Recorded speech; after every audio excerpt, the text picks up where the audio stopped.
Have you ever found yourself reaching for a bag of chips or a tub of ice cream after a stressful day?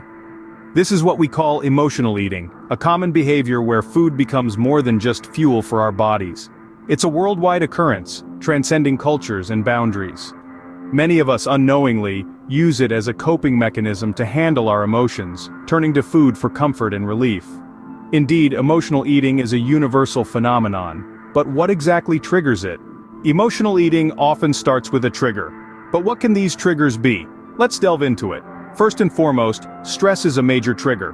When we're stressed, our bodies produce higher levels of cortisol, a hormone that may increase our craving for sugary, fatty foods. It's a primal throwback, a survival mechanism designed to help us store energy for potential threats.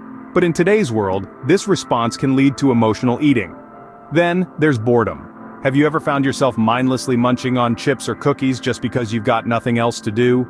Boredom eating is a type of emotional eating that happens when we're trying to distract ourselves from the monotony. Next, we have loneliness. Human beings are social creatures. When we're feeling isolated, we might turn to food for comfort. It's not the companionship we're craving, but it can temporarily fill the void.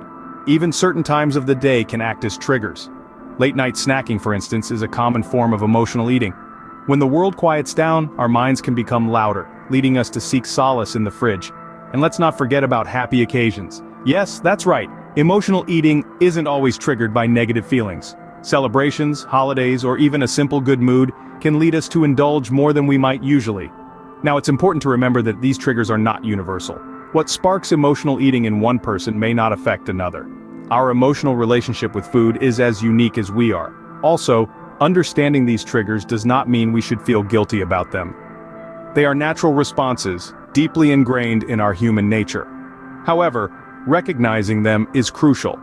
It allows us to be mindful of our eating habits, to question whether we're truly hungry, or if we're simply responding to an emotional trigger. Understanding our triggers is the first step to managing emotional eating, but what happens when we give in to these triggers? Let's explore that in the next scene. Have you ever wondered why we crave certain foods when we're emotional? It's an intriguing question, isn't it? Now let's delve into the science behind emotional eating to unravel this mystery. Emotional eating is a fascinating interplay between our brain and food. When we're feeling upset, anxious, or even bored, our brain starts seeking comfort. And guess where it finds it? Yes, in food, but not just any food. We're talking about those high-fat, sugary, or salty foods that we often label as comfort food. Here's why this happens. Whenever we consume these types of food, our brain releases chemicals known as endorphins. These are our body's natural, feel-good chemicals which create a sense of pleasure and comfort. Think of it like a warm, fuzzy blanket that your brain wraps around itself when it's feeling a bit down. The more we eat, the more endorphins are released, creating a cycle of emotional eating. Now let's talk about another key player in this game, dopamine. Dopamine is a neurotransmitter that plays a major role in how we experience pleasure. When we eat, especially those high-fat, sugary, or salty foods, dopamine is released, reinforcing the notion that eating such foods makes us feel good. It's like getting a gold star for eating that extra slice of pizza or that tub of ice cream. Let's not forget about cortisol, the stress hormone. When we're stressed, our bodies produce more cortisol, which can increase our appetite, especially for sugary and fatty foods. So the next time you're feeling stressed and find yourself reaching for that bag of chips, remember it's your body's response to an increase in cortisol levels. So, emotional eating is not just about food, but also about our brain's response to it. But can this habit be harmful? It's a thought-provoking question, isn't it? Let's explore this further in the next section. Emotional eating can be comforting, but it can also have consequences. It's like a double-edged sword. On one side, it offers a momentary escape, a fleeting sense of solace. But on the other, it can lead to a cascade of problems that can affect us physically, emotionally, and mentally. Let's start with the obvious: weight gain. Our bodies are designed to burn a certain amount of calories each day. When we consume more than we burn, the surplus gets stored as fat. Emotional eating often involves high-calorie, high-sugar, high-fat foods, which can easily tip the balance and lead to weight gain.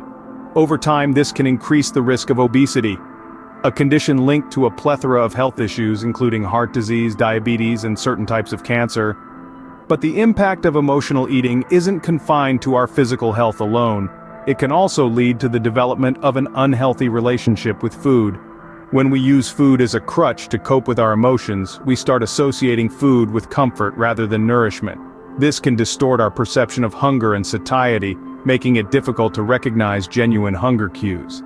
We may start to eat even when we're not physically hungry, setting ourselves up for a vicious cycle of overeating and guilt. Moreover, emotional eating is merely a band-aid solution. It might mask the pain or stress momentarily, but it doesn't address the root cause of these emotions. It's akin to putting a plaster on a wound that needs stitches. It might stop the bleeding for a while, but the wound will only worsen if not treated properly. Lastly, let's not forget the emotional toll. The guilt, the shame, the self-loathing that often follows episodes of emotional eating can be debilitating. It can erode our self-esteem, leaving us feeling powerless and out of control. While emotional eating can provide temporary relief, it's not a sustainable solution. So how can we manage it? This question leads us to our next segment, where we'll explore ways to overcome emotional eating. Let's journey together towards a healthier relationship with food and emotions. Though it may seem difficult, managing emotional eating is possible. You might be thinking easier said than done, but let's break it down. It's not about a drastic overnight change, but rather about taking small, manageable steps towards a healthier relationship with food. Firstly, consider finding alternative methods of stress relief. Emotional eating often serves as a coping mechanism for stress, so exploring other ways to deal with stress can be a game changer. This could be anything from taking a brisk walk, reading a good book, or even practicing yoga. The main idea here is to find an activity that helps you relax and unwind, offering you an outlet other than food. Secondly, practicing mindful eating can be a powerful tool. Mindful eating is about truly experiencing your food, noticing the colors, smells, flavors, and textures. It's about eating slowly, savoring each bite, and paying attention to how you feel as you eat. This practice encourages you to tune into your body's hunger and fullness cues, which can help you distinguish between physical hunger and emotional hunger. Finally, don't hesitate to seek professional help if you feel it's necessary. Sometimes emotional eating can be deeply rooted in complex emotions or past experiences, and having a professional to guide you through the process can be invaluable. This could be a dietitian who specializes in emotional eating, a therapist, or even a support group. Remember, it's perfectly okay to ask for help.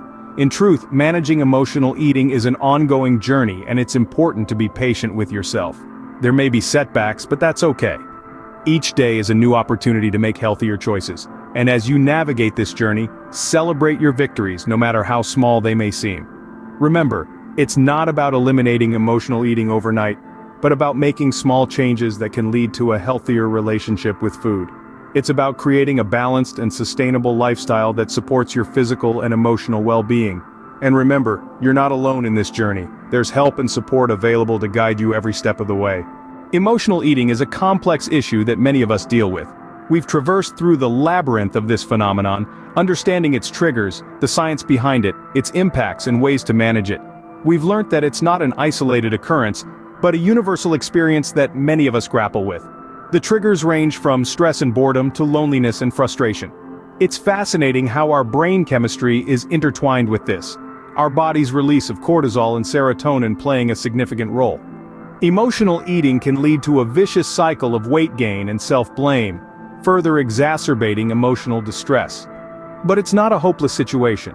We've explored strategies to manage emotional eating, from mindfulness and emotional regulation to maintaining a balanced diet and regular exercise. It's crucial to remember that while these strategies can help, it's equally important to be kind and patient with yourself. Change takes time, and it's okay to have setbacks. Moreover, seeking professional help can be an essential step for some, as emotional eating can sometimes be a symptom of deeper emotional or mental health issues. It's okay to ask for help. It's okay to take small, steady steps towards a healthier relationship with food and emotions. While emotional eating can be a challenge, understanding it is the first step towards overcoming it. So next time you reach for that bag of chips, ask yourself, am I really hungry or am I just trying to feed my emotions?